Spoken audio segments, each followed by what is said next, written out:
Welcome back to Facebook Monetization.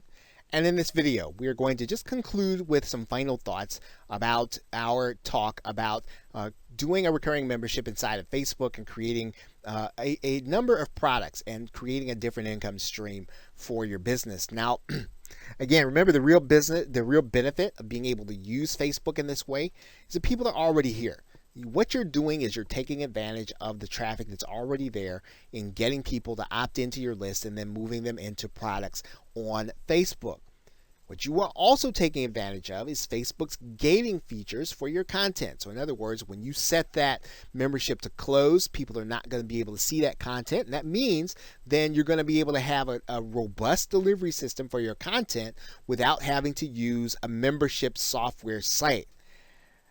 And what you want to do is to give people to join you outside of Facebook for the maximum number of marketing opportunities. So make sure that you're getting people onto your email marketing list, even if they've liked your page, even if they've decided to become part of your membership. You want to make sure they're also on that email list. And remember now, if you want to monetize more, do live events in addition to your content. Give people the opportunity who are not in your community to experience what's going on in your community through a live event. Do live events for your community so that you're bringing in experts who have products to sell, who can actually help your members and give your members a different voice.